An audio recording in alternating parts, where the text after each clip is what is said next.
Shriram time news मध्ये मी कैलास सोनवणे आपले हार्दिक स्वागत करतो। सुरुवातीला पाहूया 24 तासातील ताज्या घडामोडी। राष्ट्रीय लोक अदालतीत 31,061 प्रकरणे काढण्यात आली निकाली। साई ऑनलाईन मेनस्टार लॉटरीचा फलक लावून सुरू असलेल्या जुगार अड्ड्यावर पोलिसांचा छापा। गजानन महाराज प्रगट दिनानिमित्त महाअभिषेक महाआरतीसह महाप्रसादाचे आयोजन। महाशिवरात्री महोत्सवानिमित्त शहरातून काढण्यात आली सामाजिक एकता रॅली। कर्ले येथे अखंड हरिनाम कीर्तन सप्ताह व ज्ञानेश्वरी पारायण सोहळ्याचा काल्याच्या कीर्तनाने समारोप। आणि बवरा या ऐराणी कथा संग्रहाचे धुळ्यात प्रकाशन। आता बातमीपत्र विस्ताराने। धुळे जिल्ह्यात रविवारी राष्ट्रीय लोक अदालतीचे आयोजन करण्यात आले होते।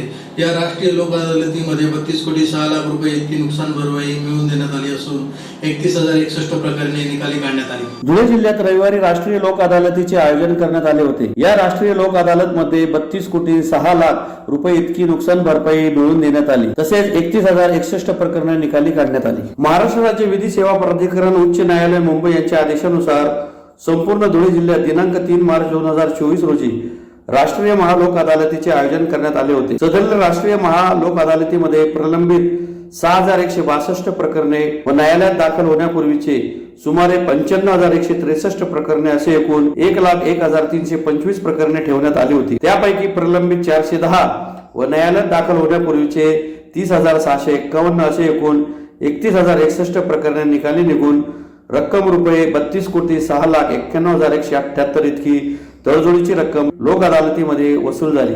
या राष्ट्रीय लोक अदालतीमध्ये कौटुंबिक वादाच्या प्रकरणांपैकी 10 प्रकरणांमध्ये यशस्वीपणे समुपदेशन करून 10 दाम्पत्यांना पुन्हा न्यायालयाला पाठवण्यात आले। तसेच वृद्धाश्रमात राहणाऱ्या एका वयोवृद्ध महिलेला तिचे दोन्ही मुले सांभाळत नव्हती, त्यामुळे मुलांविरुद्ध न्यायालयात प्रकरण दाखल करण्यात आले होते। सदरचे प्रकरण राष्ट्रीय लोक अदालतीमध्ये ठेवण्यात आले होते। सदर प्रकरणात यशस्वीरित्या तडजोड घडवून आणण्यात आली व सदर महिलेला तिच्या मुलांनी घरी घेऊन जाण्यास तयारी दर्शवली व त्यांनी त्यांच्या आईचा उपचार तसेच भावी काळात योग्य पद्धतीने सांभाळण्याची लोक अदालतीसमोर शाश्वती दिली व ते त्यांच्या आईला सोबत घेऊन गेले। तसेच मोटार अपघात नुकसान भरपाईचे एका प्रकरणामध्ये 59 लाख रुपये नुकसान भरपाई मिळवून देण्यात आली। मोटार अपघात नुकसान भरपाईची एकूण 111 प्रकरणे तडजोडीने निकाली करण्यात आली व 5 कोटीपेक्षा जास्त रक्कम पक्षकारांना मिळवून देण्यात आली। सदर लोक अदालतीसाठी सर्व पक्षकार, न्यायाधीश, धुळे जिल्हा वकील संघाचे अध्यक्ष व सर्व सदस्य तसेच तालुका वकील संघ, पोलीस व सर्व कर्मचारी वर्ग इत्यादींनी अमूल्य सहकार्य केले। नमस्कार। आज दिनांक 3 मार्च 2024 या वर्षातली पहिली राष्ट्रीय लोक अदालत धुळे जिल्ह्यामध्ये आयोजित करण्यात आलेली आहे। आजची धुळे जिल्ह्यातील राष्ट्रीय लोक अदालत जी आहे ते आपल्या प्रधान जिल्हा व सत्र न्यायाधीश आदरणीय माधुरी आनंद यांच्या अध्यक्षतेखाली आयोजित केलेली आहे। जिल्ह्यामध्ये एकूण 13 पॅनलची स्थापना करण्यात आलेली आहे। मुख्यालयाच्या ठिकाणी 9 पॅनल आहेत, ज्यामध्ये दिवाणी, फौजदारी, तडजोडपात्र प्रकरणे तसेच वादपूर्व प्रकरणे, ज्यामध्ये महानगरपालिकेची मालमत्ता कराची प्रकरणे, ग्रामपंचायतीच्या मालमत्ता नळपट्टीची प्रकरणे, विद्युत वितरण कंपनीची थकबाकीची बिलं असे विविध स्वरूपाचे तडजोडपात्र प्रकरण आपण वादपूर्व म्हणून ठेवलेले आहेत। आजच्या राष्ट्रीय लोक अदालतमध्ये वाद मिटवल्यानंतर किंवा आपसात सामंजस्याने तडजोड केल्यानंतर पक्षकारांना जी कोर्टामध्ये फीस भरलेली असते ते न्यायालयीन शुल्क त्यांना 100% परत मिळतं। त्यानंतर भविष्यामध्ये वेळेचा जो अपव्यय होणार आहे कोर्टाच्या तारखेला येण्या जाण्यामधला, तो वेळ वाचणार आहे, पैसा वाचणार आहे। त्यामुळे राष्ट्रीय लोक अदालतीमध्ये जो काही निकाल लागतो तो अंतिम असतो, त्याच्यावरती अपील दाखल करता येत नाही। तर अशी ही सर्व जनतेसाठी किंवा पक्षकारांसाठी फायदेशीर अशी राष्ट्रीय लोक अदालत आहे। आज पूर्ण भारतभर ह्या राष्ट्रीय लोक अदालतीचं आयोजन करण्यात आलेलं आहे। त्यामुळं आपण सुद्धा ह्या राष्ट्रीय मोहिमेमध्ये सहभागी होऊन आपली प्रकरणं सामंजस्याने तडजोडीने मिटवावी, जेणेकरून समाजामध्ये एक चांगलं वातावरण निर्माण होईल, पक्षकारांचा वेळ पैसा वाचेल आणि आपली प्रकरणं निकाली झाल्यानंतर राष्ट्रीय लोक अदालतमध्ये त्याला अंतिम स्वरूप येईल। त्याच्यामुळे मी सर्वांना आवाहन करेन की आपण राष्ट्रीय लोक अदालतमध्ये जास्तीत जास्त प्रकरण मिटवावेत। धुळे शहरातील राजकमल चित्रपटगृहासमोरील साई ऑनलाईन मेन्स्टार लॉटरीचे फलक लावून त्यामागे सुरू असलेल्या अवैध जुगार अड्ड्यावर शहर पोलिसांनी शनिवारी दुपारी छापा टाकून 13 जुगाऱ्यांना ताब्यात घेतले आहे. धुळे शहरातील राजकमल चित्रपटगृहासमोरील साई ऑनलाईन मेन्स्टार लॉटरीचा फलक लावून त्यामागे अवैधरित्या सुरू असलेल्या पत्त्याच्या अड्ड्यावर शहर पोलिसांनी छापा टाकत 13 जुगाऱ्यांना ताब्यात घेतले आहे. याबाबत अधिक माहिती अशी की शहरात अत्यंत गजबजलेल्या अगरव रोडवर साई ऑनलाईन मेन्स्टार लॉटरीचा फलक लावून एका घरात बेकायदेशीर पत्त्यांचा अड्डा सुरू असल्याची माहिती शहर पोलीस ठाण्याचे पोलीस निरीक्षक धीरज महाजन यांना मिळाली. त्या आधारे शनिवारी दुपारी सदर ठिकाणी छापा टाकला असता तेथे 13 जुगारी जुगार खेळताना आढळून आले. जुगाराचे साहित्य व रोख रक्कम जप्त करण्यात आले. सदरची कारवाई जिल्हा पोलीस अधीक्षक श्रीकांत देवरे, अप्पर पोलीस अधीक्षक किशोर काळे, उपविभागीय पोलीस अधिकारी ऋषिकेश रेड्डी यांच्या मार्गदर्शनाखाली पोलीस निरीक्षक धीरज महाजन, सचिन गोमसाळे, कुंदन पटाईत, महेश मोरे, मनीष सोनगिरे, सतीश कोठावदे, वसंत कोकणी, सईद शेख आदींनी केली. आज मिळालेल्या गोपनीय बातमीच्या आधारे श्री साई ऑनलाईन सेंटर या ठिकाणी जुगार चालू असल्याची बातमी मिळाली होती. त्या अनुषंगाने इथं रेड केलेली आहे. इथं साधारण 13 लोक जुगार खेळताना मिळून आलेले आहेत. त्यांच्यावर कायदेशीर कारवाई करीत आहोत. यासाठी माननीय पोलीस अधीक्षक श्री श्रीकांतजी धिवरे साहेब, अपर पोलीस अधीक्षक श्री किशोर काळे साहेब, उपविभागीय पोलीस अधिकारी श्री ऋषिकेश रेड्डी साहेब यांचे मार्गदर्शन लाभले आहे. श्री सद्गुरू गजानन महाराज सांस्कृतिक व शैक्षणिक मंडळातर्फे धुळे शहरातील रामनगर येथील श्री गजानन महाराज मंदिरात प्रकट दिनानिमित्त महाअभिषेक, महाआरतीसह महाप्रसादाच्या कार्यक्रमाचे रविवारी आयोजन करण्यात आले होते. श्री सद्गुरू गजानन महाराज सांस्कृतिक व शैक्षणिक मंडळ यांच्यातर्फे शहरातील रामनगर येथील श्री गजानन महाराज मंदिरात प्रकट दिनानिमित्त रविवारी महाअभिषेक, महाआरती व महाप्रसादाचे आयोजन करण्यात आले होते. सकाळी 5 वाजता श्री गजानन महाराजांना अभिषेक करण्यात आला. त्यानंतर 11 वाजेपासून विविध भजनी मंडळांचे कार्यक्रम पार पडले. दुपारी 12 वाजता मनपा आयुक्त तथा प्रशासक अमिता दगडे पाटील यांच्या हस्ते महाआरती करण्यात आली. त्यानंतर बुंदी, बाजरीच्या भाकरी, पिठलं, लोणचे, ठेचा असा महाप्रसाद वाटप करण्यात आला. महाप्रसादाचा हजारो भाविकांनी लाभ घेतला.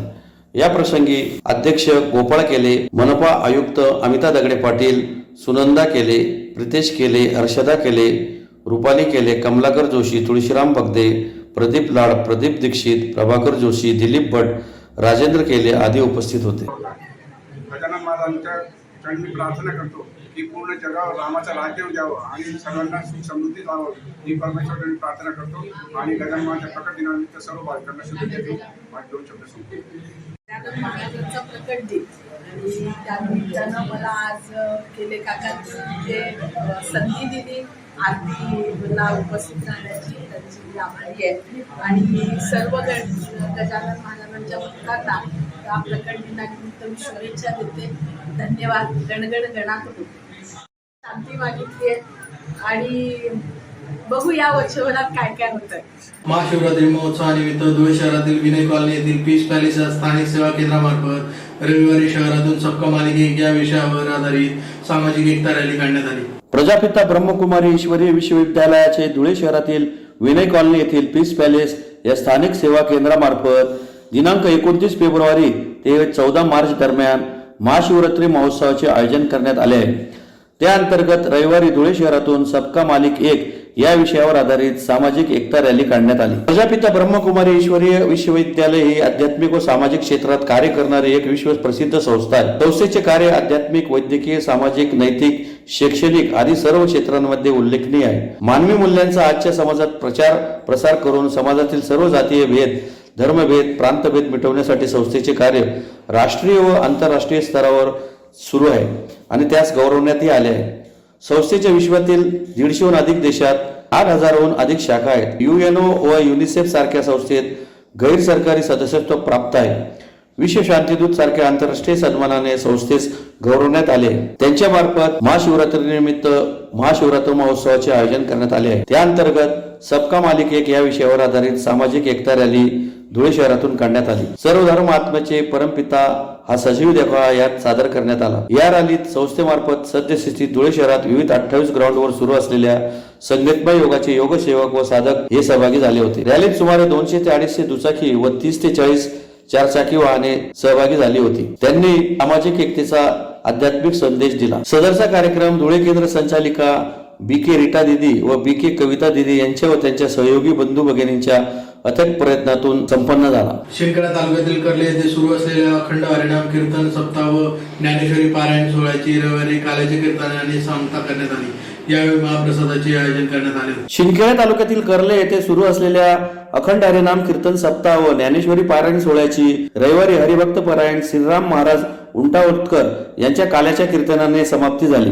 यावेळी महाप्रसादाचे आयोजन करण्यात आले होते. सप्ताहाचे हे 45वे वर्ष होते. रविवार दिनांक 25 फेब्रुवारी रोजी सप्ताहास प्रारंभ झाला. सतत 7 दिवस पहाटे 5 ते 6 काकड आरती, 8 ते 11 ज्ञानेश्वरी पारायण, 5 ते 6 हरिपाठ व गीतापाठ, रात्री 8:30 ते 10:30 हरिकीर्तन असे कार्यक्रम ठेवण्यात आले. सप्ताहामध्ये 8व्या दिवशी हरिभक्त श्रीराम महाराज उंटावतकर यांच्या काल्याच्या कीर्तनाने समाप्ती करण्यात आली. यावेळी महाप्रसादाचे कार्यक्रमाचे आयोजन करण्यात आले होते. रामचंद्र बळीराम बेडसे यांनी स्वखर्चाने महाप्रसादाचे कार्यक्रमाचे आयोजन केले होते. यावेळी नथू आधार सोनवणे यांच्यातर्फे 45 ज्ञानेश्वरी ग्रंथ भेट देण्यात आली. ज्या ग्रामस्थांनी कीर्तनकार यांची सेवा घेतली होती अशा लोकांना ग्रंथ भेट देण्यात आले. कै 70 झेंडू चव्हाण यांच्या पुण्यस्मरणार्थ त्यांचे चिरंजीव प्रवीण चव्हाण यांनी 22 ग्रंथ सप्ताहात वाटप केले. वकील आधार चव्हाण यांनी शिवाजी महाराजांचा फोटो भेट दिला.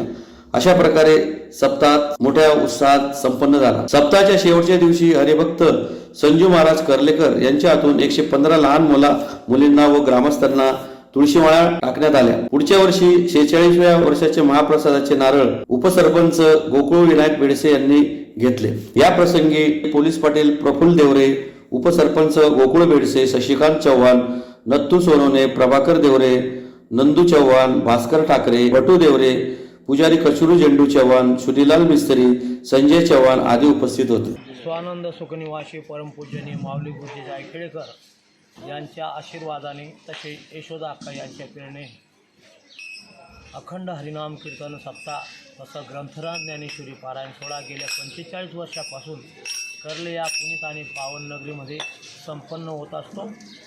गावातील सर्व ग्रामस्थांच्या सहकार्याने आणि तरुण मित्रमंडळांच्या सहकार्याने हा कार्यक्रमाचा योग घडून येत असतो. अति प्रसन्न वातावरण आमच्या कर्ले या पुण्य आणि पावन नगरीमध्ये माऊलींनी जे रोपटं लावलं त्याचं जोपासना करून वरिष्ठांनी आतापर्यंत सर्व कार्यकर्त्यांनी हा उपक्रम म्हणजे सप्त्याचं आयोजन नियोजन संपूर्ण गावाच्या वतीने संपूर्णरित्या पार पडत असतं.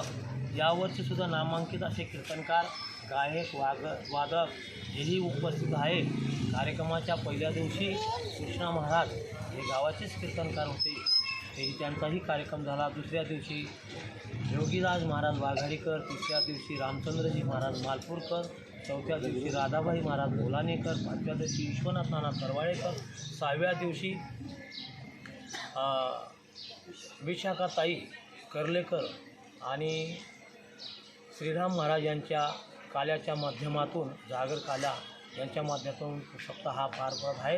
म्हणून संभ्रमाचा संपूर्ण सुयोगाने प्रेमाच्या वातामध्ये भव्य दिवासा ज्ञानेंद्र सोहळा आज संपन्न झाला आहे. समस्त ग्रामस्थांच्या वतीने उत्तमरित्या पार पडला म्हणून धन्यवाद. जय राम. महाप्रसादाचे गेल्या 12-13 वर्षाची परंपरा अगोदर सुरू असते की प्रत्येक वर्षी गावाचा एकटा यजमान संपूर्ण गावाला महाप्रसाद देत असतो. तसेच महाप्रसादचे यजमान श्री रामचंद्र बळीराम बेडसे. तसेच हा कार्यक्रमाची कीर्तनाची सेवा वाटल्या जातात. अन्नदान प्रत्येक दिवशी पंक्ता वाटल्या जातात. सर्व भाविकांनी अतिउत्तमरित्या आपापल्या सेवा पार पडल्या म्हणून समस्त ग्रामस्थ यांच्या वतीने भजनी मंडळ, गुरुकृपा भजनी मंडळ समस्त यांच्या माध्यमातून जय हरी. धुळे शहरातील महालेनगर येथील जन्मभूमी व पुणे येथील कर्मभूमी असलेले डॉक्टर ज्ञानेश दुसाने लिखित आयरणी भाषेतील भवरा कथा संग्रहाचा प्रकाशन सोहळा जेल रोडवरील हायमे हॉल येथे रविवारी संपन्न झाला. धुळे शहरातील महालेनगर येथील जन्मभूमी असलेले डॉक्टर ज्ञानेश दुसाने लिखित आयराणी भाषेतील भवरा कथा संग्रहाचा प्रकाशन सोहळा जेल रोडवरील आयएमए हॉल येथे डॉक्टर दिलीप पाटील व डॉक्टर रवी वानखेडकर यांच्या हस्ते संपन्न झाला. डॉक्टर ज्ञानेश दुसाने यांची धुळे शहरातील महालेनगर ही जन्मभूमी असून सध्या पुणे येथील हडपसर येथे वास्तव्यास व कर्मभूमी आहे. त्यांनी आयराणी या भाषेतच कथा संग्रह लिहिण्याचे कारण असे की आयराणी समृद्ध भाषा असून तिला राजभाषा म्हणून दर्जा सरकार दरबारी मिळावा, या भाषेचे महत्त्व ओळखले जावे. सदर भाषा ही 2 कोटीपेक्षा जास्त लोक आयराणी भाषेत बोलतात, परंतु आयराणी भाषा ही साहित्य रूपात नसल्यामुळे कदाचित हा दर्जा भेटत नसावा. म्हणून छोटासा प्रयत्न म्हणून सदर कथासंग्रह ऐरणीत लिहिण्यात आला. या कार्यक्रमास माजी महापौर चंद्रकांत सोनार, चंद्रशेखर पाटील, सुनील देवरे, आनंद चव्हाण, जगदीश देवपूरकर, मनोज वाघ, अशोक दुसाने, रत्ना दुसाने, माया दुसाने, विलास दुसाने, ममता दुसाने यांच्यासह नागरिक मोठ्या संख्येने उपस्थित होते. आजच्या या भवरा कथासंग्रहाचं जे उद्घाटन झालेलं आहे, प्रकाशन झालेलं आहे, ते आपले नेहमीचे आमचे गुरु डॉक्टर दिलीप पाटील सर आणि माझे मित्र डॉक्टर रवी वानखेडकर यांच्या हस्ते केलेलं आहे. हे भवरा हे ऐरणीत लिहिण्याचं मूळ कारण असं आहे की ऐरणी ही एवढी समृद्ध भाषा असताना सुद्धा ती फक्त लिखित स्वरूपात कमी असल्यामुळे त्या भाषेचं ओळख फार कमी लोकांना झाली आहे आणि ती ओळख व्हावी या अर्थाने जोपर्यंत तुम्ही लिहित नाही बाकी कोणी वाचू शकत नाही, म्हणून लिहिणे हे फार महत्त्वाचे होते असे वाटल्यामुळे मी ही सगळं पुस्तक मी हे ऐरणीत लिहिलेलं आहे. भवरा हा ऐरणीत लिहिताना मुख्य मेसेज हाच आहे की ऐरणी भाषा ही समृद्ध भाषा आहे आणि ती राजभाषा म्हणून नक्की तिला मान्यता मिळावी. सरकार दरबारी ह्या भाषेचं नक्की महत्त्व ओळखलं जावं आणि आसपास जवळजवळ 2 कोटीपेक्षा जास्त लोक ही भाषा बोलत आहेत, पण हे साहित्य रूपात नसल्यामुळे कदाचित त्यामध्ये आणखीन आपलं कॉन्ट्रीब्युशन असावं म्हणून मी हे कथासंग्रह ऐरणीत लिहिलेला आहे. आणि मी माझ्या ऐरणी जाणणाऱ्या सगळ्या लोकांना मी असं आवाहन करेल की त्यांनीसुद्धा मराठीत न लिहिता आधी ऐरणीत लिहावं, म्हणजे हे ऐरणी भाषेचं जे आहे लोकांना त्याचं महत्त्व कळेल. पुन्हा एक नजर ठळक घडामोडींवर. राष्ट्रीय लोक अदालतीत 31,061 प्रकरणे काढण्यात आली निकाली. साई ऑनलाईन मेनस्टार लॉटरीचा फलक लावून सुरू असलेल्या जुगार अड्ड्यावर पोलिसांचा छापा. गजानन महाराज प्रगट दिनानिमित्त महाअभिषेक, महाआरतीसह महाप्रसादाचे आयोजन. महाशिवरात्री महोत्सवानिमित्त शहरातून काढण्यात आली सामाजिक एकता रॅली. कर्ले येथे अखंड हरिनाम कीर्तन सप्ताह व ज्ञानेश्वरी पारायण सोहळ्याचा काल्याच्या कीर्तनाने समारोप. आणि भवरा या ऐराणी कथासंग्रहाचे धुळ्यात प्रकाशन. याचबरोबर श्रीराम टाइम न्यूजच्या बातमीपत्र संपले. दिवसभरातील ताज्या घडामोडींसाठी पाहत राहा श्रीराम टाइम न्यूज. भेटूया पुढील प्रसारणात. तोपर्यंत नमस्कार.